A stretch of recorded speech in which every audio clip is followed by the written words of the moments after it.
speculate we can speculate the stuff. Dinosaurs. Yeah, we get that out. We actually get that a lot, but no, we actually didn't make button mash. Yeah, that was Jan.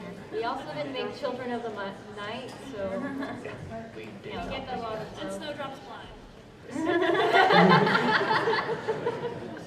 My question is about Fall of the Equestrian, Fall of the Crystal Empire. During the animation, I wonder if it was inspired by certain Japanese animation shows like Fate's Day Night and Magical Miracle Nana. He's giving me that look. I'm giving you that look. Yeah, I was kind of on an anime binge at the time. Initially, I based a bit of Luna's fighting style, kind of off of Fate's Day Night, kind of off of Madoka Magica. Because I'm a huge hardcore Madoka Magica fan. But, Homudo. But yeah, so yeah, it was inspired a little bit to be kind of a bit more anime-inspired fight scenes. I mean, you wouldn't have the ponies using swords and weapons otherwise. But yeah. There was one line where you told me to literally just do it like an anime, like on screen. Oh yeah. I was just wondering how you came up with the concept for the Nightmare Forces in Luna and Fall of the Crystal Empire. Like, how did you see them like corrupting her with like Sombra's magic, or was it just something she had in her to begin with? Well, the main thing the idea that behind the Fall of the Empire that I kind of had is that Luna and Sombra were both banished in a very close time period with one another, and I kind of figured like, well, maybe they're just saying 1,000 years is kind of like a general misnomer or whatnot. So it wasn't maybe exactly 1,000 years, but maybe that Sombra's banishment led to Luna's banishment. And Sombra, when he kind of acted against Luna, she already had that darkness inside her, like the Nightmare Moon aspect, and he kind of teased it forward, caused her to use it, and then because she used it, Celestia wound up kind of turning on her and kind of like, why did you banish the Empire kind of thing like that maybe. Just kind of a little headcanon. But yeah. Hi, how long did it take you to come up with the ideas for the animations? Well, we're coming up with ideas for animations all the time. Do you mean one specifically, or just in general? Just in general, like how long would it take to like polish off the idea and then actually get it down? Oh, well, we've been trying to have weekly meetings now. Trying. Our schedules are all so busy. But luckily there's this thing called Dropbox that we use a lot.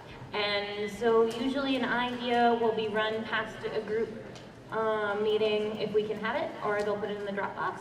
And if everybody really likes the idea, it will kind of go to the top of this list that we have.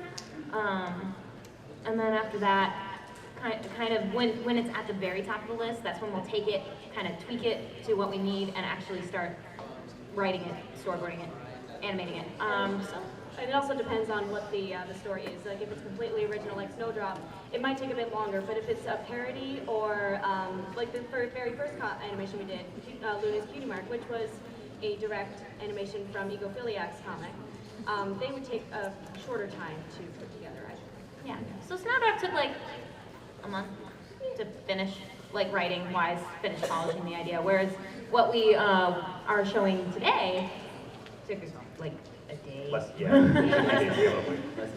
Not that that's Like, bad, it's okay. just it's a parody. Yeah, it's like, oh hey, this would be great to make for BronyCon. Yeah. Do you have any plans on doing projects like Fallout Equestria? We don't really have a plan on working with Fallout Equestria because that's kind of owned by somebody else. We really kind of want to avoid using other people's works unless they're people that we know. Plus another aspect is that going from a fan fiction to an animation is a little bit harder because you have to take the fan fiction and then you have to translate it into a scripted format. There is the Fallout radio play, though. I'm talking to you right here, but I'm going to talk into the mic also. So you should check that out if you like Fallout stuff. It's us. Good little drop there, Hannah. Good little drop for the project that you're on. Okay, this cosplay needs Oh, it's you! this cosplay needs a round of applause.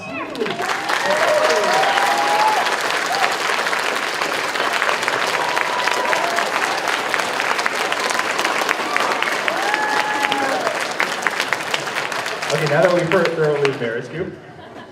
Hi. I was wondering where you do your voice recording. Do you run to sound booth or do you do it on your computers? Let's do that one at a time because we have several voice actors here.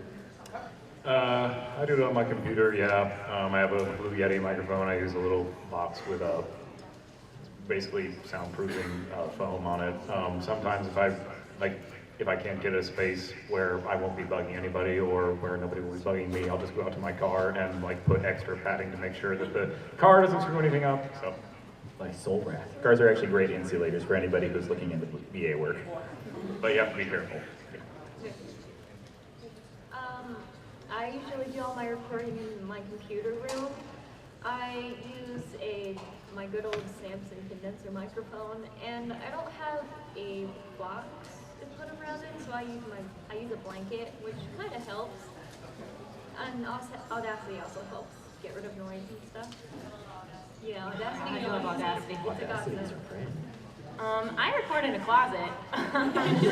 No, like really, the clothes are like great insulators. So I have a Samson CO1U, and I've got a little shelf, so I put it on the shelf, and the clothes help keep nothing echoing, and I have a little like pop filter that's been fixed with pantyhose. I do everything on the cheap. And Always get a pop filter. Yeah, get a pop filter, get like a $50 Samson CO1U, and get a closet. If you don't have a closet, buy a house. Just acquire a closet. Yeah, because none of us live around each other. No. I think you and I live the closest. Yeah. We both live in Florida right now, so we have to kind of do like that. Yeah, and I record in my bedroom, which isn't exactly ideal because it's a bit spacious, so sometimes I leave my room purposely messy. Sorry, Mom. She's sitting in the front row here. But I'm kind of cheap because my music stand that I usually put my microphone on broke, so I just leave it on the table and it creates vibration, so I just put a sweater underneath it and that blocks it off, and I don't have a box, so I like throw sweaters all over and make like a little shelter. Yeah, Tower of that's what clothing. I cuddle under and Like my secret voices. and I have an AT2020, but I did used to have a Samson CO1U. That's a very good microphone. And also my pop filter is also filled in with pantyhose. I have the same setup as Meredith. I use my closet and I have a lot of clothes, so it works out. Don't And you usually go on the floor? yeah, I sit on the floor in the corner of my room in the closet, and I like have my laptop, and like that's a really sketchy setup, but it works. So. Thank you. Thank you so much. Rocketeer, I like it. Thank you, Kyle. My question is, are you consider making original shorts to submit to like the Ottawa Animation Festival?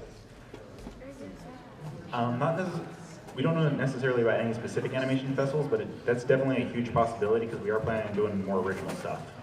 So that's definitely a huge possibility. There's something we're working on, and I can't tell you anything. There's actually quite a few things. We got There's like quite a few things we're working on, a lot of short things, but we can't tell you anything yet. So, I'm sorry. actually on the note of where we probably will be able to tell you if anybody is going to UMACon this Halloween. We will be having a panel there as well. We were confirmed for UMACon. We'll actually be talking a little bit about what we've been planning for a while. So anybody who's going to be in Detroit at that time. Yeah, it's UMACon is in Detroit, Michigan. It is the 31st to the 2nd. We also got confirmed for Midwest Media Expo again. We went there last time. They had it. It was really fun. It's kind of like UMACon's sister convention, and it's in the spring. I don't know the dates yet, but it's in the spring. So we'll be in Detroit a lot. So come see it. And we'll post about it on our social media as well. Yeah. So my question is that in comparison to Fall of the Crystal Empire, the trailer and the final animation, I noticed that there were these little changes, like first of all, Celestia got armor, Sombra's dialogue was changed in the confrontation with Celestia, and a lot of these, and the scene with Nightmare Moon was drastically changed. So I was wondering, what are the reason behind these little changes to the final animation?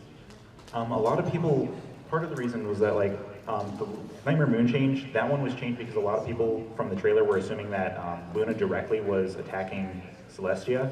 So I wanted to make sure that it was clear that it was like a premonition and not like a direct attack, that it was a psychological attack instead. Some of the dialogue was also changed just to flow better and make it a little bit more dynamic. Like if you notice, Celestia does an additional attack. And the armor was honestly planned from the beginning. It just wasn't inserted at that time because didn't have time to make it at the in time for BronyCon last year. What made you inspired for making videos on YouTube, and how did you get your Silly Philly Studios name? Silly Philly Studios, the name actually came about like shortly after we kind of had the whole splinter off thing from the other group. We were just kind of brainstorming for a name, and then randomly one of our members, Spencer, just kind of came up with a name. How about Silly Philly Studios? And it's like, yeah, that's good. That'll work. It's Yeah. simple, but it's cute. We can put that on a t-shirt. And then as far as inspiration, really we kind of just will get our inspiration from anywhere anyone else gets their inspiration. They see something that they like, they see a cartoon they like, they see some artwork, music, or they just get an idea in their head and they just kind of decide to roll with it. I have a question, like, what animation program do you use, and like, what are some good tips on becoming like a good animator? The one that we use, let's start off with tips. Do you have any tips? Tips on being a good animator. Like, you just don't become a good animator. It's like it takes a lot of practice. Like, I would hear tips saying it takes 50,000 hours just to make a good animation, or it takes 10,000 mistakes to make one perfect solution. So, like, just always practice, constantly. You always learn as you go on with animating, and it's always good to have reference. It's not bad if you're to like look at another person's animation and then gain inspiration and then somehow make something that's inspired by that. It's not bad, but like it's good at the same time because you're actually learning something. Also, other things on the animation, make sure that you know how to do everything yourself, that you know how to do it all yourself as well. Because like one thing that's in this fandom, it's like, there's two things, like this might be a little bit controversial to say, but like Double Rainbow, for instance, when they released their puppets, it was both a good thing and a bad thing, because it was a good thing because now people had access to good resources, or decent resources at least. But at the same time, they didn't know how to use them and they were kind of just tossing them around and they were like, oh hey, I know how to animate, and it's like, it's just not very highly well animated. So make sure that you know the full, like all the steps in order to make an animation. As far as the programs we use Flash, CS6, and CS5. There's other free animation software programs out there. There's like, or cheap ones as well. There's like Anime Studio, Toon Boom, there's Pivot, stuff like that, and Pencil, which if you want to play around with those, you can use those to kind of learn a little bit about animation and translate that over to a better program when you get a chance. Yeah. Thank you for the question. Hi. People keep asking you about what your inspiration for something is, but I wanted to know, how did you come up with the idea of Donut Steel? I was not here during the time. Okay, when you're in the animation group, you get a lot of requests from people who say, ask if they can have their OC animated. And admittedly, we've all had that one phase where we've made like characters that after a few years we're kind of like, why wouldn't we make that character? And there's a lot of characters like that in the fandom, admittedly. So it was kind of just like a little bit of teasing, but it wasn't like purposely making fun of them. It was just kind of making fun of original characters in general. I think it was more making fun of like ourselves 4 years ago. Yeah. To be honest, like, let's make this story about this guy, and it's gonna be the best fan fiction ever. That's kind of what it was meant to be, like, make the most obnoxious character that we would have made 4 years ago on fanfiction.net, and then put it in a Duke Nukem action movie. And it's coming out this summer. So we were kind of making fun of ourselves. That was it. Thank you. You're welcome. Hi. So I was just wondering if you're gonna make if you're thinking of making like any continuations of any of the like shorts. Like sequels to shorts? Yeah. We want to do it on it's kind of conflicted between want and should. We want to do a sequel to Twilight the Unicorn, for instance, another parody of that. We're not planning on really doing any sequels though. Like most of the stories and things that we've done are all concluded. Snowdrop, like we keep getting requested to make like a sequel to Fall of the Empire and Snowdrop, but both of those stories are kind of counted as concluded. And then like the short stuff, it's like kind of standalone. We have so many ideas already. It's hard to balance it all. Thank you. Oh, you're welcome. Everyone's so polite. I know. Did you ever expect Snowdrop to get the reaction it did? No. Yeah, It freaked me out. Like, we were watching like DeviantArt and stuff, and we kept seeing all these Snowdrop things like an hour after it premiered, and we're just like, oh my god, oh my god. I was up till like 4 in the morning that night because I kept like refreshing DeviantArt because I was just like, really? I don't know, I was just shocked. I thought it would get a decent reception, but we had worked so hard on it. So, and it came out of nowhere. Yeah, and we were so grateful, I guess, that people were enjoying it that much because we had worked so hard on it. So thank you guys for liking it as much as you did. I didn't want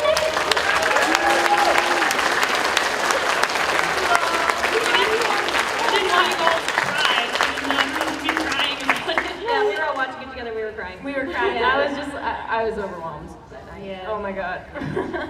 It was a fun night. It was a very fun night. Hi everyone. Hello. First off, thank you for your contribution to the community. Thank you for your support. So, obviously you talked about inspiration. I wanted to ask, how much do you go out to look for it? You don't want to live in a vacuum and just try to create without knowing where the rest of the community is going, but you don't want to oversaturate yourself, or you're going to be able to, or you're going to have to pick out every single idea that you had. Oh, that's already been done. Oh, that somebody's going to find a derivative, or just you'll spend all your time watching videos and not actually creating. So, how do you try to strike the balance for your creative process? Well, as we said, we kind of have like a big idea pool where like we kind of have like a filtering process that's all done kind of as a group, where anybody can basically submit an idea, then we kind of filter them down as a group until we narrow down to something that everybody consents on. So we do wind up getting a unanimous or mostly unanimous vote on things. So that really helps out a lot. It allows us to kind of take in a lot more at a time, like from the sources that we have. So like I think maybe for every animation that we do make, there's probably like about 5 or 6 that we decided not to do because it just wouldn't be received well or it just wasn't popular with us. But were you talking about like time management? Like how do we manage our time versus like just watching videos or? Yeah, I guess that plays into it. Okay. But I also just like how much do you try to watch to gain inspiration from, and how much do you try to stay away from so you stay original? Well, yeah, like Zed said, we do have our big idea pool, so that does help. For the most part, we kind of just enjoy stuff like anybody else would.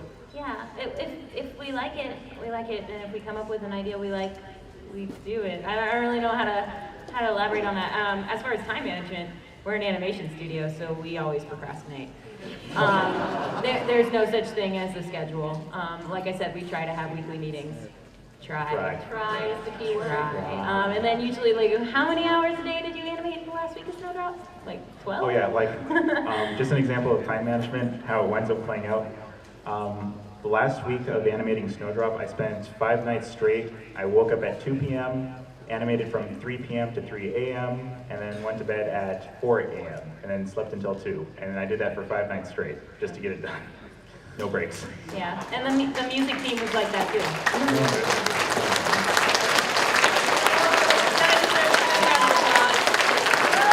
I do not want to do that again. You know you will. You know you'll do it again. You know you'll procrastinate. You'll be playing Kerbal Space Program. And then, or League of Legends. Or League of Legends. Oh, hey, we do that. Or watching Madoka. Or Kill a Kill. You'll be doing something. Speaking of Kill a Kill, if you guys saw the Sonic Ayama and the Ryuko and all the Kill a Kill class plays, that was us. Yeah, they were all doing Kill a Kill. There you go. Yeah. Okay, so hello, I'm Ray, and I'd just like to ask a question. Could you please do your voice from the show? You guys want to do your show? I think they just mean for all the VAs. Oh, like which canon characters we do? Yeah, but anything in particular you want us to say? No, not really. Just anything, really. I just want to hear your voices from the show. Do Discord. Do Discord, Rev. On Discord. I am so very happy to be at BronyCon.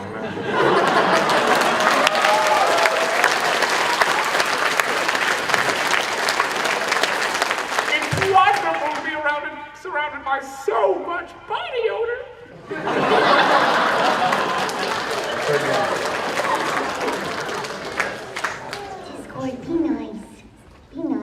Never.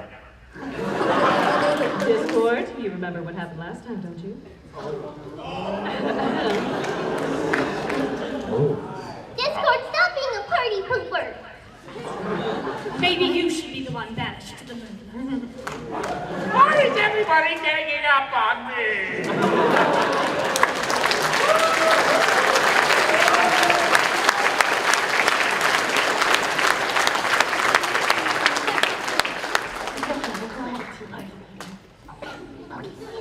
Cucumber sandwiches. Cucumber sandwiches, oh boy. Okay, so one more thing I wanted to ask is, I really liked your My Little Pony in Minecraft video with button mash and stuff. That was a nice one. Yeah. One more time, just to reiterate one more time, Button Mash was actually Jan Animations. We're Silly Philly Studios.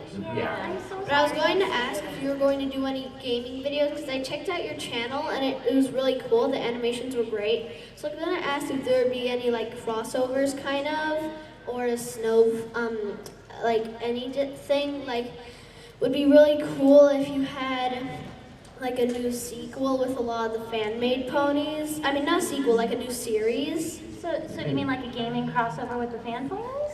Well, yeah. I don't know, we don't have anything like that planned right now.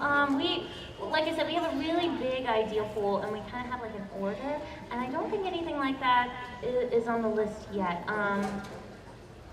Actually, but we have had plans on doing streams of yeah, we have ourselves. had plans of doing streams of ourselves gaming if you want to see that. We don't know if that would actually we even may be do enjoyable. our voices as well. Yeah, we don't know if that would be enjoyable, especially since I can't play video games. But that's what makes it fun. I guess that's what makes it fun to hear us hear us say not nice words while we try and get like something to work, and that you don't want to see me play TF2. I go as the head. She's bad. She's very bad. That's okay, I'm bad at TF2 as well. No, I go as the heavy and then I shoot everything. I go as the Tyro and I just try to burn everything and then I get killed in like 6 seconds. When I was a bit younger, I used to play a lot of Call of Duty with my friends, and I would just be laughing maniacally to myself at every time I died because I found it so hysterical how bad I was. I played Halo when I was little with my brother. I got the laser sword. I'm good at Pokemon, but Gamer Luna otherwise can't play video games. Thanks for your question. This is more of a compliment, but director guy, I like your face. Thanks. We all like your face. I'm back on my compliment. So what was your original, initial reaction to Snowblind? Did like Short Cloud Phones contact you beforehand, like we're gonna do this, or did you just watch the video like, whoa, parody, look at that? Yeah. Well, he contacted us before, so we knew it was coming. We didn't know exactly what to expect, but we knew it was probably going to be funny, and we were knocked off. Knocked off our feet. Yeah, we were rolling on the ground. It was really funny. It was hilarious. They contacted me. They contacted me for the voice to voice Celestia in the beginning. I'm like, oh yeah. They contacted me to voice something. I don't even remember what it was. It wasn't Snowblind. Like no, that was always gonna be Jen. But I couldn't do it for some reason. I don't even remember. I'm so sorry. But no, I loved it. It was funny. Yeah. It's actually funny because we have to show the last Oh, animation. so that's it? Okay, Final. okay. All right. We'll be So if outside anybody, in a second. yeah, if anybody has more questions, we'll be outside in a bit. But just a few more things. We are going to be at UMACon this Halloween, M2 Midwest Media Expo next year, and also you can also expect to actually see some shirts from us over sharkrobot.com if you want to start buying some shirts based off of our animations soon. They probably won't be pony shirts, but there are going to be some non-pony things that we might be able to put on Shark Robot later that we can't talk about right now. I'm sorry. What would you like for Oh, breakfast? no,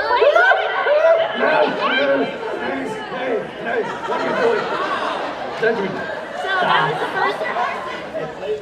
that was the first like 2 seconds of what we were about to show you. All right. So, as we promised, we have one more animation for the end of the panel. So, are you guys ready? Oh wait, one more second. Before we play it, I want to make sure everybody knows where this comes from. Have you guys seen? It's a very old video. the shoes video where the guy dresses up as the, yeah, shoes. Oh my God, shoes. Did you see the video he did before that that had to do with a baked good store? Okay, now we can play. What would you like for breakfast, Dopey? Muffins! That's right! At Sugar Cube Corner, we know that muffins make the best breakfast. So why not try all of our exciting new flavors? Chocolate, strawberry, blueberry, apple, green apple, zap apple, golden delicious. Applejack, quit giving me the... Oh! Muffin surprise. Banana. Minty. Sugar. Frosty. Marzipan. Jimmy Cherry Chocolate. Sapphire. Confetti.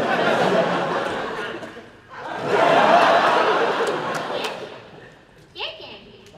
Shampoo. Dew muffin. Orange drop. Hairspray. Jack Daniels. Chocolate muffin. Ice muffin. Ow! Nose muffin. Really brown? No funny nose. Final Lux muffin. Zebra. Fedora. Imagination muffin. Shit. What for breakfast, Dopey? Well, most all of those look like cupcakes. You'll eat them anyway. To try all of our delicious cupcakes, muffins, cupcakes, and Sugar Cube Corner.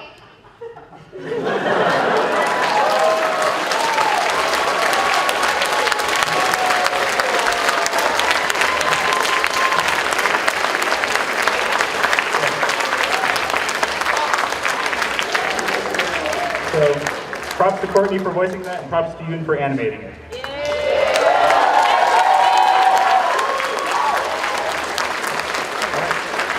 And that otherwise, I think, concludes the Silly Philly Studios panel. We'll be outside answering questions, doing autographs, anything like that. So just come and find us if you want to talk to us. All right, so thanks for coming, everyone.